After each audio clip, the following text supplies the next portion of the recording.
আসসালামু আলাইকুম সুপ্রিয় শিক্ষার্থীবৃন্দ, তোমরা যারা ক্লাস 7 এ রয়েছো তাদের জন্য নতুন একটি বাংলা ভিডিও নিয়ে হাজির হয়েছি। আমি মোহাম্মদ জামিউল ইসলাম জামি, লার্নিং ভিউবিডি ইউটিউব এর চ্যানেল পক্ষ থেকে।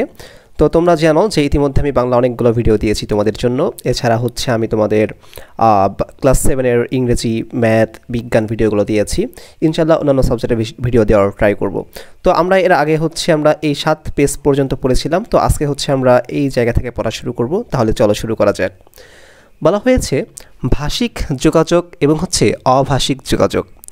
আমরা যখন অন্যের সাথে কথা বলি সেটা এক ধরনের যোগাযোগ, তাই না? হ্যাঁ, আমরা যখন মনের ভাব প্রকাশ করি অন্যের সাথে কথা বলার মাধ্যমে, বা হতে পারে লেখার মাধ্যমে, হতে পারে তোমার শোনার মাধ্যমে, হতে পারে বলার মাধ্যমে, সবগুলো যোগাযোগ করা। তো যোগাযোগের দুইটা প্রকার রয়েছে, একটা ভাষিক, একটা অভাষিক। সো আমরা এখানে দেখো কি বলা হয়েছে, দৈনন্দিন জীবনে তুমি চর্চা করো এমন কয়েকটি ভাষিক যোগাযোগের উদাহরণ দিতে বলছে।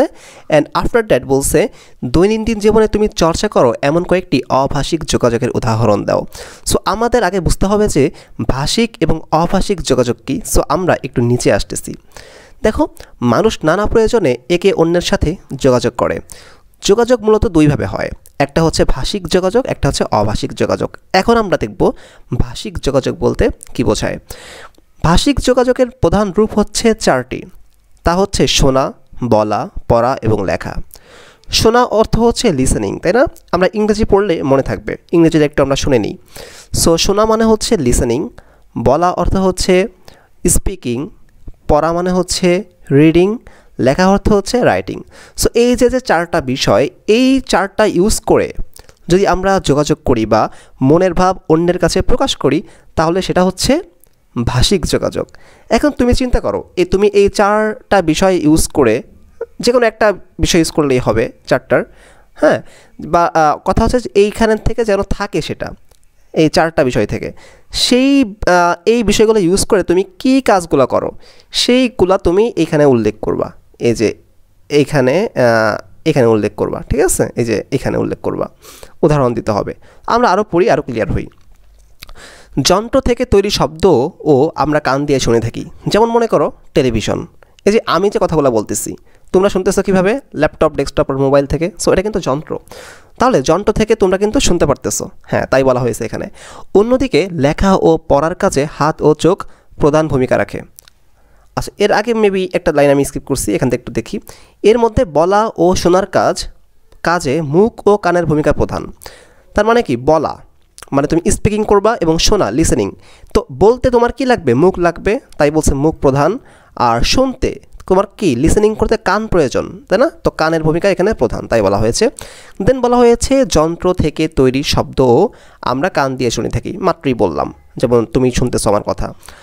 অন্যদিকে লেখা ও পড়ার কাজে হাত ও চোখ প্রধান ভূমিকা রাখে।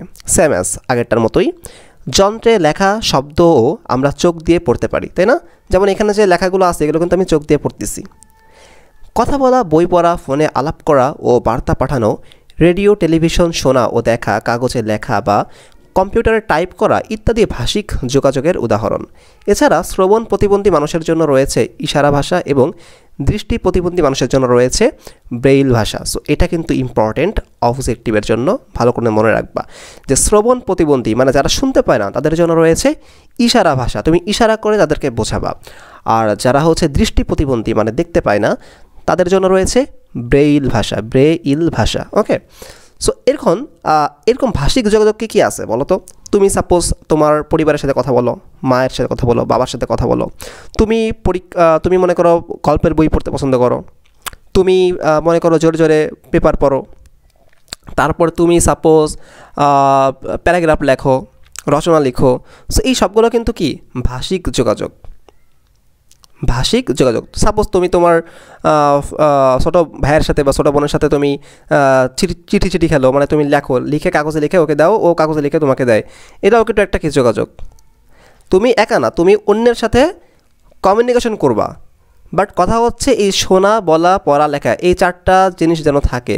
সবগুলো থাকতে হবে তা না, যে কোনো একটা যেন থাকে, তাহলে সেটা কী হবে? ভাষিক যোগাযোগ হবে। সো এখন তুমি চিন্তা করো এই ভাষিক যোগাযোগের মধ্যে কোনগুলো তোমার ক্ষেত্রে হচ্ছে সেগুলো তুমি ওইখানে উদাহরণে লিখো। ওকে, লিখে আমাকে ফেসবুক গ্রুপে ছবি দাও। আর আরেকটি কথা হচ্ছে যে এখানে কিন্তু তোমার এই ভিডিওগুলো ইউটিউব কিডসের আওতায় চলে যায়, এজন্য তুমি বা তোমরা কমেন্ট সেকশনটা নাও পেতে পারো, কমেন্ট নাও করতে পারো, মানে তোমরা অপশন পাবা না, কমেন্ট করার জন্য সুযোগটা পাবা না। দ্যাটস ওয়াই তোমরা ফেসবুক গ্রুপে যুক্ত হয়ে তোমরা আমাকে সেখানে ছবি দিবা বা প্রশ্ন করবা। হ্যাঁ, এই তোমরা যেগুলো যে লিখবা উদাহরণ, এই ছবিগুলো তুলে আমাকে দিবা, আমি সেখানে থাকবো। ওকে, এখন দেখো অভাষিক যোগাযোগ। যোগাযোগের ক্ষেত্রে কথা বলা ও লেখার পাশাপাশি কিছু অভাষিক কৌশল কাজে লাগানো হয়। তখন মুখভঙ্গি ও শারীরিক অঙ্গভঙ্গি, হাত ও চোখের ইশারা, হাতের স্পর্শ, ছবি ও সংকেত ইত্যাদির ব্যবহার করা হয়। কি বলছে দেখো, একটু খেয়াল করি আমরা। মুখভঙ্গি, শারীরিক অঙ্গভঙ্গি, হাত ও চোখের ইশারা, হাতের স্পর্শ, ছবি ও সংকেত ইত্যাদি ব্যবহার করা হয়। একটা মজার কাহিনী শোনো। সাপোজ মনে করো আমার সামনে আমার ফ্রেন্ড বসা, ধরলাম পরীক্ষার হলে। তো এখন আমি তো তার সাথে কথা বলতে পারবো না, তাই না? আমি কি বলবো বন্ধু দেখা, তাহলে তো স্যার ঠিক পেয়ে যাবে। আমি কি বলবো, পিছন দিয়ে খুঁচা দেবো একটা। তো খুঁচা দিলেও বুঝতে পারবে যে আমি কি বলতেছি, আমি চাচ্ছি ওদের আমাকে দেখাক, তাই না? তো এটা কিন্তু একটা অভাষিক যোগাযোগ, এইটা কিন্তু একটা অভাষিক যোগাযোগ। আমরা একটা ইশারার মানে খোঁজা দিছি জাস্ট, আমি হাত দিয়ে হ্যাঁ স্পর্শ করছি, তাতে কিন্তু বুঝতে পারছে যে আমি ওকে ডাকতেছি, হ্যাঁ যেন আমাকে সে দেখায়, এরকম বিষয়টা। আবার কি হতে পারে, মনে করো যে আমি একজনের সাথে আমার পরিচয় হয়েছে, সে মনে করো বিদেশ থেকে আসছে, ঠিক আছে? তো এখন তার ভাষা মনে করো ফরাসি বা যাই হোক না কেন, হ্যাঁ ইংরেজি তো আমরা বুঝি, আমরা ইংরেজি স্ক্রিপ্ট করলাম, বাংলা স্ক্রিপ্ট করলাম, হিন্দিও স্ক্রিপ্ট করলাম, আমরা মনে করলাম যে সে ফরাসি বা তার্কিশ এরকম কোনো একটা দেশ থেকে আসছে। তো তার সাথে তো আমি এখন কথা বলতে পারবো না, সে তো আমার কথা বুঝবে না বা আমি তার কথা বুঝবো না। এখন কি হবে, এখন আমি অঙ্গভঙ্গি করে দেখাবো, আমি তো এখানে থাকি, তুমি কই থেকে আসছো, হ্যাঁ তারপরে হচ্ছে কি যে এখন তুমি কই যাবা, হ্যাঁ এইগুলো কি আমি কী করবো, আমি অঙ্গভঙ্গি করে দেখাবো। ওকে, যে এই যে বিষয়টা সে কিন্তু আমার কথা বুঝতে পারবে, অঙ্গভঙ্গি করে বুঝতে পারবে, বোঝা যায় কিন্তু এটা। হ্যাঁ, তো এটা হচ্ছে অভাষিক যোগাযোগ, এটা হচ্ছে কি অভাষিক যোগাযোগ। তুমি এই উদাহরণগুলো দিতে পারো, বাট তুমি এটা প্রথমটা যেটা বললাম এটা দিও না, পরীক্ষার হলের কথাটা দিও না, হ্যাঁ ওটা দেওয়ার দরকার নেই। তুমি অন্যগুলো দাও, এই যে নিচে পরে যেটা বললাম, একজনের সাথে কথা হয়েছে বা তোমার একটা ফ্রেন্ড মনে করো কানে শুনতে পায় না, তার সাথে তুমি ইশারায় কথা বলতেছো। তো ইশারা, এই যে তারপরে এইখানে যে ইয়াগুলো আছে, মুখভঙ্গি, শারীরিক অঙ্গভঙ্গি, হাত ও চোখের ইশারা, হাতের স্পর্শ, ছবি সংকেত। ছবি এঁকে তুমি বলতে পারো, লিখবা না বাট ছবি এঁকে দিতে পারো, সংকেত দিতে পারো। হ্যাঁ, ছবি এঁকে বলতে পারো, তুমি তোমার ছোটো ভাইয়ের সাথে ছবি এঁকে এঁকে খেলতে পারো। হ্যাঁ, যে এখানে আমার বাসা, আমার তারপরে আমি এখন এইখানে যাব, মনে করো তুমি একটা ছবি আঁকলা, এখানে তুমি তোমার রুম আঁকলা, এখানে তুমি বসা, তোমার এখানে আছে তোমার মনে করো কিচেন আছে, এখানে রুমের পাশে কিচেন আছে, তুমি তোমার ভাইকে বলতেছো সংকেত দিয়ে, তীর চিহ্ন দিয়ে যে আমি এখন এখানে যাব। এটা কিন্তু সে বুঝতে পারতেছে সে তুমি এখানে যাবা। সো এটা কিন্তু কি একটা ছবি বা সংকেতের মাধ্যমে যোগাযোগ। সো এভাবে তুমি চিন্তা করো এরকম আরও কী করা যায় অভাষিক যোগাযোগে, জাস্ট সেইগুলো তুমি এখানে উল্লেখ করো। ওকে, তো হোপফুলি তোমরা ভাষিক যোগাযোগ এবং অভাষিক যোগাযোগ বুঝতে পারছো। আমি ইন এ নাটশেল একটা কথা বলে দিই, তা হচ্ছে ভাষিক যোগাযোগ মানে হচ্ছে শোনা, বলা, পড়া, লেখা, অ্যাক্টিভলি যদি এই কাজগুলো আমরা করি, হ্যাঁ যে কোনো একটা করলেই হবে। শোনা, আমি শুনতেছি, সে বলতেছে, আমি শুনতেছি, যোগাযোগ ভাষিক। বলা, আমি বলতেছি, সে শুনতেছে, এটা কি ভাষিক। পড়া, আমি পড়তেছি। লেখা, আমি লিখে লিখে বোঝাচ্ছি, কমিউনিকেট করতেছি অন্যের সাথে, তাহলে সেটা কি ভাষিক। যেমন মনে করো আমরা মেসেজিং করি, তাই না? তোমরা মনে করো ফেসবুকে যে পোস্ট করবা, পোস্ট করে আমি সেগুলো দেখবো, আমি তোমাকে আবার রিপ্লাই দিব, তাই না? এটা কি একটা ভাষিক যোগাযোগ, এটা কি ভাষিক যোগাযোগ। বাট এটা যন্ত্রের মাধ্যমে হচ্ছে, দেখো এই যন্ত্রের মাধ্যমেও কিন্তু ভাষিক যোগাযোগ হয়ে থাকে, খুব ইম্পর্ট্যান্ট।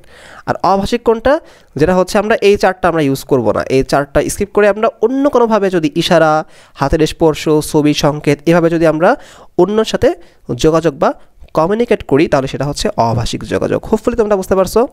তো এখন এরপরে কি আছে দেখি তো, প্রসঙ্গের মধ্য থেকে যোগাযোগ। এটা আসলে কত বড় দেখি আমরা একটু, এটা আসলে লেন্দি, আবার এখানে কিছু প্রশ্ন আছে। সো আমরা এখন এটা যাচ্ছি না, আজকের ভিডিও আমরা এখানে শেষ করতেছি। নেক্সট দিন হচ্ছে আমরা এটা আলোচনা করবো ইনশাল্লাহ। তো সকলকে ধন্যবাদ। বরাবরের মতো একটি রিকোয়েস্ট হচ্ছে ফেসবুক গ্রুপে যুক্ত হও, আমাদের চ্যানেলটি সাবস্ক্রাইব করো। আর শুধু তুমি না, তোমার ফ্রেন্ডের সাথেও এগুলো শেয়ার করো, ফ্রেন্ডে যুক্ত করো আমাদের সাথে, আমাদের চ্যানেলের সাথে, ফেসবুক গ্রুপের সাথে। আমরা একসাথে পড়ালেখা করি, তো ভালো হবে ইনশাল্লাহ। তো ধন্যবাদ সকলকে।